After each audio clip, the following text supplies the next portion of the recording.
नमस्कार, मैं हूं आपके साथ मयंक। आज 15 तारीख है। देखिए, हॉर्मूज में तनाव बहुत ज्यादा बढ़ गया है और जो सबसे बड़ी खबर है हॉर्मूज से, हॉर्मूज में खास तौर पर ओमान के पास भारत के एक जहाज हाजी अली पर अटैक हुआ और हाजी अली को डुबो दिया गया। इस जहाज में 14 क्रू मेंबर्स थे जिनको ओमान की नौसेना ने बचा लिया।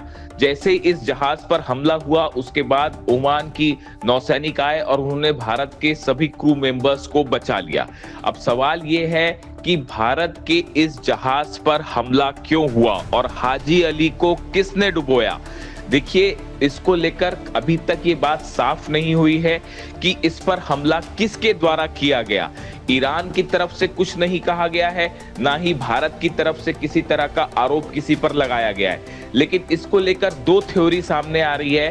पहली थ्योरी के मुताबिक ये फॉल्स फ्लैग ऑपरेशन था और चूंकि ईरान के विदेश मंत्री इस समय भारत के दौरे पर हैं, इसीलिए ईरान को बदनाम करने के लिए इस जहाज पर हमला किया गया।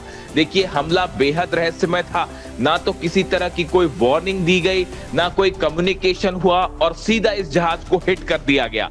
ईरान की तरफ से या आईआरजीसी की तरफ से जब भी इस तरह की कोई कार्रवाई हुई है पहले, तो वार्निंग दी जाती है जहाजों को कि आप या तो हमारे एरिया से बाहर चले जाइए या आप बिना परमिशन के आगे बढ़ रहे हैं, आपको आगे नहीं बढ़ने दिया जाएगा। लेकिन इस बार ऐसी कोई वार्निंग नहीं थी और सीधा हाजी अली पर हमला कर दिया गया। या तो ये ड्रोन स्ट्राइक थी या किसी मिसाइल से हमला किया, या फिर हो सकता है किसी टॉर्पीडो से भी हमला किया गया। यानी सवाल यह है कि अगर ईरान ने यह हमला किया तो बिना वार्निंग के हमला क्यों किया। इसीलिए यह कहा जा रहा है कि कहीं यह फॉल्स फ्लैग ऑपरेशन तो नहीं है। क्या अमेरिका के किसी जहाज से यह हमला किया गया या किसी और देश की तरफ से यह हमला किया गया और आरोप ईरान पर लगाने की कोशिश की गई, क्योंकि ईरान के विदेश मंत्री इस समय भारत के दौरे पर हैं और भारत और ईरान के बीच संबंधों को खराब करने के लिए यह फॉल्स फ्लैग ऑपरेशन किया गया है। देखिए, अभी इस पूरे मामले की जांच जारी है, लेकिन इसकी हकीकत अभी सामने नहीं आई है। वही एक और खबर यह है कि एक जहाज को जो कि यूएई से चला था उसे कैप्चर कर लिया गया है, लेकिन ये जहाज अभी किस तरफ जा रहा है और किसके कब्जे में है, इसको लेकर भी तस्वीर साफ नहीं है। लेकिन जिस तरह से भारत के जहाज पर हाजी अली पर हमला किया गया बिना किसी वार्निंग के, ये बेहद संदेह पैदा करता है कि आखिर इस पर हमले का मकसद क्या था और किसके इशारे पर यह हमला किया गया। इसको लेकर भारत की सरकार ने सख्त आपत्ति जताई है और यह कहा है कि इस तरह के हमले बर्दाश्त नहीं किए जाएंगे। देखिए, गौर करने वाली बात यह भी है कि अगर ईरान के विदेश मंत्री जब भारत में हैं, ऐसी स्थिति में ईरान की सेना भारत के किसी जहाज को क्यों निशाना बनाएगी। देखिए, ये एक ऐसा सवाल है जो तमाम एक्सपर्ट ये पूछ रहे हैं कि जब ईरान के विदेश मंत्री भारत के दौरे पर हैं और लगातार ईरान ने यह वादा किया है कि भारत को ऑयल सप्लाई जारी रहेगी हॉर्मूज से, और इस वक्त की बड़ी खबर है भारत का एक और बड़ा जहाज सनशाइन जो है वो हॉर्मूज को क्रॉस कर चुका है सही सलामत और भारत की तरफ बढ़ रहा है। यानी एक तरफ हॉर्मूज से वो जहाज पार करके भारत की तरफ बढ़ रहा है सनशाइन, और दूसरी तरफ हाजी अली पर हमला हो जाता है ओमान के करीब। ये वो इलाका भी है जहां पे अमेरिका के डिस्ट्रॉयर्स भी हैं। इसलिए हाजी अली पर यह हमला बेहद संदेहास्पद है। जब तक इसकी पूरी जांच सामने ना आ जाए तब तक ये नहीं माना जा सकता कि यह हमला किसने किया है। और मैं सीधा मुद्दे पर आना चाहता हूं। डोनाल्ड ट्रंप और जिनपिंग की मुलाकात में कुछ ऐसा हुआ जिसने पूरी दुनिया को हैरान कर दिया है, और मानो अमेरिका और डोनाल्ड ट्रंप के तो पैरों तले जमीन ही खिसक गई है। देखिए, मीटिंग चल रही थी, जिनपिंग बैठे हुए थे, सामने डोनाल्ड ट्रंप बैठे हुए थे। इसी दौरान जिनपिंग ने एक ऐसी बात कह दी कि डोनाल्ड ट्रंप के चेहरे पर हवाइयां उड़ने लगी, और जिनपिंग ने दूसरे शब्दों में कहें तो सीधी सीधी डोनाल्ड ट्रंप और अमेरिका को धमकी दे दी है, वो भी बिल्कुल सामने डोनाल्ड ट्रंप के मुंह पे। देखिए, चाइनीज प्रेसिडेंट ने क्या कहा, शी जिनपिंग ने क्या कहा। Chinese President Xi Jinping issued a dramatic warning to US President Donald Trump during their high-stakes summit in Beijing, saying that Taiwan issue could push China and United States into direct conflict if mishandled. Jinping ने ये कहा Donald Trump से कि अगर Taiwan के मुद्दे को mishandle किया तो चीन और अमेरिका के बीच सीधे हालात बिगड़ जाएंगे और आमने सामने हो जाएंगे चीन और अमेरिका। ये बात उन्होंने ऐसे समय में कही, देखिए उन्होंने जो एग्जैक्ट वर्ड्स का इस्तेमाल किया है, Taiwan issue could push China United states into a direct conflict, यानी दोनों में सीधा जो है द्वंद हो जाएगा, युद्ध वाली स्थिति भी बन सकती है। इशारों इशारों में ये बात कह दी जिनपिंग ने और सामने बैठे थे डोनाल्ड ट्रंप। देखिए इस मीटिंग में काफी लंबी चली, 3 मीटिंग्स हुई अलग अलग और 2-2 ढाई घंटे की मीटिंग्स हुई। उसमें जिनपिंग भी मौजूद रहे, ट्रंप भी मौजूद रहे। अमेरिका और ट्रंप की लगातार ये कोशिश थी कि पूरी इस बायलैटरल टॉक को तेहरान पर शिफ्ट किया जाए, यानी हॉर्मूज, ईरान, ये मुख्य मुद्दा था डोनाल्ड ट्रंप का कि कैसे बातचीत को यहां लाया जाए, चीन पर दबाव बनाया जाए कि वो इस बात के लिए तैयार हो कि ईरान को जो है हॉर्मूज ओपन करे, ईरान न्यूक्लियर डील करे, यूरेनियम पर डील करे। ये कोशिश के साथ डोनाल्ड ट्रंप गए थे चीन के दौरे पर, लेकिन हुआ ये कि चीन ने मुद्दे को तेहरान से ताइवान शिफ्ट कर दिया और इस मीटिंग में नंबर 1 मुद्दा हो गया ताइवान। देखिए जो खबर है, खबर के मुताबिक आपको ये समझना पड़ेगा कि 2 चीजें हैं। पहली बात तो ये है कि ताइवान को लेकर अमेरिका की संसद से एक प्रस्ताव पास हो चुका है जिसमें अरबों रुपए के हथियार अमेरिका ने ताइवान को प्रोवाइड करने का समझौता कर लिया है, जिसको लेकर जो है सीनेट ने, अमेरिकी सीनेट ने उस प्रस्ताव को पास कर दिया। अभी हालांकि डोनाल्ड ट्रंप ने ओके नहीं किया है। समझौता क्या था? अरबों रुपए का डिफेंस सिस्टम दिया जाएगा ताइवान को, मिसाइल्स दी जाएंगी ताइवान को, हो सकता है फाइटर जेट्स भी दिए जाएं। ये बात चीन को कतई नागवार गुजर रही थी और चीन नहीं चाह रहा था कि किसी तरह का इंटरफेरेंस हो। अब डोनाल्ड ट्रंप शायद इस बार्गेनिंग पावर के साथ वहां पहुंचे थे कि आप जो है वो ईरान को मनाइए वरना हम ताइवान को हथियार दे देंगे, और इस टाइप का शायद उनका मूड था। लेकिन जिनपिंग ने उस बाजी को पलट दिया, बायलैटरल समिट में सामने ही बैठ के और बात छेड़ दी ताइवान की, यानी बात होनी थी तेहरान पे, वो आ गई ताइवान पे। और उसके बाद चीन की तरफ से सीधा मुंह पर यह बात कह दी गई कि अगर आपने ताइवान को मिसहैंडल किया तो आमने सामने वाली स्थिति हो जाएगी अमेरिका की और चीन की। इस बात के लिए डोनाल्ड ट्रंप कतई तैयार नहीं थे। आप ट्रंप की बॉडी लैंग्वेज देखिए इस मीटिंग में, ट्रंप ने जिस तरह से इन बातों का जवाब दिया आप उन्हें देखिए। पूरी समिट के दौरान डोनाल्ड ट्रंप एक डिफेंसिव मोड में दिखाई दे रहे हैं। जिस तरह के बयान अमेरिका में देते हैं डोनाल्ड ट्रंप की, ऐसा कर देंगे वैसा कर देंगे, वो सब की सब जो उनका स्टाइल है वो हवा हो गया चीन आके, और पूरे समिट के दौरान वो डिफेंसिव मोड में दिखाई दिए। अपने साथ कई सारे सीईओज लेके पहुंचे अलग अलग कंपनीज के, वो जो डील्स हो रही हैं वो डील हो रही है। देखिए business deal, trade deal, tariff पर बात, सोयाबीन पे बात और एआई पर बात, ये सब चीजें अलग है। लेकिन चाइना ने ये बात साफ रख रखी थी कि हमारा मुद्दा ताइवान, बात नंबर 1। बात नंबर 2, ईरान के मुद्दे पर देखिए ये बात सच है कि हॉर्मूज बंद है तो उससे चीन के जहाज भी नहीं निकल पा रहे हैं। ये बात साफ है कि चीन के जहाज भी वहां फंसे हुए हैं और बड़ी सारी हॉर्मूज में देखिए हालात ऐसे हैं कि किस देश के जहाज कहां फंसे हुए हैं और दूसरा हमले कौन कर रहा है, वहां पे जो टैंकर्स पे जहाजों पर हमले हो रहे हैं वो भी कौन हमले कर रहा है, ये बात अभी साफ नहीं है। देखिए वहां इतनी सारी पार्टीज हैं। इस तरह का फॉल्स फ्लैग ऑपरेशन यूएई को लेकर भी सामने आया है कि भाई हमले हुए यूएई पे, क्या वाकई वो ईरान ने किए थे या किसी दूसरी कंट्री ने ईरान पर आरोप लगाने के लिए हमले किए। वैसी हालत इस समय हॉर्मूज में है। अगर हॉर्मूज में किसी देश के जहाज पर हमला हो रहा है तो वो हमला कौन कर रहा है, ये भी अपने आप में एक बड़ा सवाल है जिसकी जब तक जांच ना हो तब तक ये पता लगाना ही बेहद मुश्किल है, क्योंकि हॉर्मूज में इस समय कई देश की सेनाएं मौजूद हैं। अमेरिकन फोर्सेस भी हैं वहां पे और यूरोपियन देश की सेना भी है, और देखिए कई सारे यूएई भी लगा हुआ है। कई वहां पे फोर्सेस है जिसमें कौन कब कहां किस पर हमला कर देगा कोई भरोसा नहीं है। अगर कोई ड्रोन आके किसी जहाज पर गिर रहा है, मिसाइल हिट कर रही है, तो आप यही पता नहीं लगा पाएंगे कि हमला किया किसने।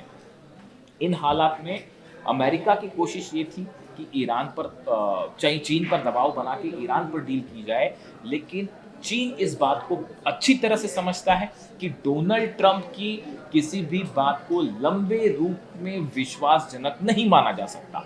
ये बात लगातार जो है अली खamenei साहब भी कहते रहे, ईरान भी इस बात को लेकर चलता है कि भाई वो सुबह कुछ बयान देते हैं, शाम को कुछ बयान देते हैं और रात को कुछ बयान देते हैं। इसलिए डोनाल्ड ट्रंप चीन में जाके क्या कह रहे हैं, इस बात को चीन ने ज्यादा गंभीरता से नहीं लिया। देखिए, बिजनेस डील्स होना अपनी एक अलग बात है, टैरिफ को लेकर डील्स होना अलग बात है, ट्रेड डील्स होना अलग बात है, बहुत अच्छी बात है, वो दोनों देशों के बीच में संबंध आपस में चल रहे हैं, वो ठीक है। लेकिन ईरान को लेकर चीन इस बात को साफ साफ समझता है कि ईरान उसका पुराना एलाई है। काफी समय से ईरान और चीन के संबंध है। ऑयल बिजनेस बड़ा 45% चीन का ऑयल जो है वो ईरान से आ रहा है और उसकी सप्लाई इस समय मुश्किल में है। वेनेजुएला का ऑयल रुक चुका है, ईरान के ऑयल को लेकर जो है समस्या पैदा है। तो चाइना इस पूरे मामले को अपने हिसाब से हैंडल करना चाह रहा था। वो अमेरिका की इस दबाव में आने को तैयार नहीं था कि भाई ताइवान को हथियार दे देगा अमेरिका, इस चक्कर में वो ईरान पर दबाव बनाए, खासकर इस हालात में जब डोनाल्ड ट्रंप ईरान से पिटकर चीन पहुंचे। बड़े सारे एक्सपर्ट्स की राय, आपके 16 के 16 बेस जल गए, आप हॉर्मूज को नहीं खुलवा पा रहे हैं, आप डील नहीं करवा पा रहे हैं, ना न्यूक्लियर डील हो पा रही है, ना यूरेनियम को लेकर कोई डील हो पा रही है, यानी डोनाल्ड ट्रंप सत्ता परिवर्तन कर पाए। यानी अमेरिका के जितने उद्देश्य ईरान में थे वो सब के सब फेल हो गए। अब ऐसी स्थिति में आखिरी चारा अगर डोनाल्ड ट्रंप के पास कोई बचता है तो वो है चीन, कि किसी तरह से चीन को अपने फेवर में करके ईरान पर जो है दबाव डाल के या तो कोई डील करवाई जाए या अमेरिका को जीता हुआ घोषित कर दिया जाए, किसी तरह से अपनी साख बचाए डोनाल्ड ट्रंप, सबसे बड़ा उद्देश्य ये था। लेकिन चीन इस बात अच्छी तरह से समझता है कि चीन ने जब आप वैसे भी देखें कि इस पूरी बातचीत के दौरान जब जब ऐसे मौके आए, जब शी जिनपिंग और डोनाल्ड ट्रंप आमने सामने थे, एक साथ थे, तो उसमें शी जिनपिंग की प्रतिक्रियाएं बड़ी सधी हुई थी। वो वैसे ही बहुत ज़्यादा नहीं बोलते, बहुत ज़्यादा हावभाव नहीं देते, और ऐसी स्थिति में डोनाल्ड ट्रंप की जो एक देखिए, ताइवान पर एक तो उनसे सवाल पूछा गया, उन्होंने कोई जवाब नहीं दिया। यानी ताइवान के मुद्दे पर चीन जो है वो भारी पड़ा अमेरिका के ऊपर, इसमें दो राय नहीं। अमेरिका चीन से ईरान को लेकर जो चीजें करवाना चाह रहे थे वो भी अभी साफ नहीं है। देखिए, खबर इस तरह की है, अमेरिका के कुछ अखबारों में ये खबर छपी है कि चीन ने मध्यस्थता के लिए कुछ शर्तें रखी। अब देखिए, बड़ी हैरान करने वाली बात, उधर ईरान कह रहा है कि हम जो है इस मुद्दों के पे कोई बात नहीं करेंगे, न्यूक्लियर बात नहीं करेंगे, हम यूरेनियम पे बात नहीं करेंगे। तो चीन वाली तो शर्तें अलग ही है, वो अपनी बात पे अड़ा हुआ है। देखिए, ईरान अगर हम बात करें तो ईरान ने अपनी शर्तें अलग रख दी हैं कि हम न्यूक्लियर मुद्दे पर कोई बात नहीं करेंगे, हम यूरेनियम पर कोई बात नहीं करेंगे। तो ईरान ने असली जो पार्टी से बातचीत होनी है उसने अपनी शर्तें अलग रख दी है। यहाँ पर चीन को मध्यस्थता करने के लिए भी अमेरिका नहीं मना पा रहा है और चीन ने मध्यस्थता के लिए भी अपनी शर्तें रख दी, और बताया जा रहा है कि अमेरिका को वो शर्तें भी मंजूर नहीं। यानी जिससे डील होनी है वो तो दूर की कौड़ी, वो तो कोई डील होने ही नहीं वाली कभी। जो मध्यस्थता के लिए जो शर्तें रख दी चीन ने, वो भी अमेरिका को नागवार गुजरी है, अमेरिका उसके लिए भी तैयार नहीं हो पा रहा है। यानी आप सोचिए कि हालात, जो लोग ये सोचते हैं कि किसी तरह की डील हो जाएगी ईरान और अमेरिका में, आप सोचिए, इस बात को समझिए कि ईरान जो है वो मध्यस्थता के लिए भी आप देखिए, चीन ने मध्यस्थता के लिए भी जो शर्तें रख दी वो शर्तें भी अमेरिका को मंजूर नहीं। तो ऐसी हालत में जब मध्यस्थता ही नहीं हो पा रही तो फिर डील कैसे हो पाएगी। और पाकिस्तान वाला चैप्टर खत्म हो गया है, पाकिस्तान की चैप्टर कोशिश जो थी वो खत्म हो चुकी है, पाकिस्तान वाला जो चैप्टर था वो क्लोज है। तो अब चीन भी जो है वो ईरान को लेकर मध्यस्थता को राजी नहीं है, ऐसी खबरें। इन हालात में ट्रेड डील्स होती रहे, बाकी की चीजें होती रहे, वो एक अलग चीज है। लेकिन हॉर्मूज का मुद्दा वैसे का वैसा ही है, ईरान का न्यूक्लियर प्रोग्राम वैसा ही वैसा ही है, और खासतौर पर यूरेनियम प्रोग्राम। अब इस बीच में देखिए रशिया की भूमिका देखिए। लावरोव विदेश मंत्री रूस के भारत में, उन्होंने इस बात को एक बार फिर दोहराया, कई वेस्टर्न कंट्रीज जो हैं भारत और रूस की दोस्ती में दरार डालना चाह रही है। ये बात रूस बार बार कह रहा है कि कुछ वेस्टर्न कंट्रीज वो सीधा सीधा अमेरिका पर ही आरोप लगा रहे हैं कि अमेरिका ये कोशिश करता है कि भारत, चीन, रूस, ईरान इनको एक ना होने दिया जाए, ऐसी कोशिश अमेरिका की तरफ से हो रही। तो बार बार रूस की तरफ से वार्निंग आ रही। दूसरा आप देखिए रूस के कदम देखिए, एक तो रूस ने अपनी जो है वो मिसाइल टेस्ट कर ली, समृद्ध जो है वो 35,000 किलोमीटर जिसकी रेंज है वो टेस्ट कर दी उसने। इसके बीच में रूस पर यूक्रेन पर रूस ने जो है वो सबसे बड़ा हमला कर दिया जब ट्रम्प जो है वो चाइना में थे। यानी रूस भी इस बात के लिए कतई सहमत नहीं है कि किसी तरह से चीन जो है वो ईरान के मामले में मध्यस्थ बने, क्योंकि ईरान जो है वो देखिए ईरान का मतलब है रूस के बॉर्डर तक पहुंच गया, और रूस कतई नहीं चाहेगा कि ईरान के आसपास अमेरिका का इंटरफेरेंस बढ़े या हॉर्मूज में अमेरिका का प्रभाव बढ़े। हॉर्मूज को लेकर आसपास के इलाकों में ईरान का प्रभाव बना रहे, ये बात पुतिन की पहली टॉप प्रायोरिटी है। इसीलिए जो हथियार प्रोवाइड करना है, आप देखिए ये जंग हुई 40 दिन की, आप देखिए कोई भी ऐसा स्ट्रैटेजिक अचीवमेंट जो है वो अमेरिका नहीं हासिल कर पाया। जो मिसाइल्स की बातें सामने आ रही हैं, खबरें ये हैं कि जो मिसाइल्स के लॉन्चर्स को नुकसान हुआ था उसको 70 से 80% फिर से रिपेयर कर दिया गया है। यानी अगर 100 लॉन्चर्स को नुकसान हुआ था उसमें 80 लॉन्चर फिर से तैयार हो गए, और लगातार धड़ाधड़ मिसाइल्स बन रही हैं, ड्रोन बन रहे हैं। पता चल रहा है कि रूस की तरफ से बड़ी संख्या में ड्रोन सप्लाई किए जा रहे हैं। पिछले 24 घंटे के अंदर रूस ने यूक्रेन पर 1500 ड्रोन फायर कर दिए। आप समझिए हालात कितने टेंस होते जा रहे हैं।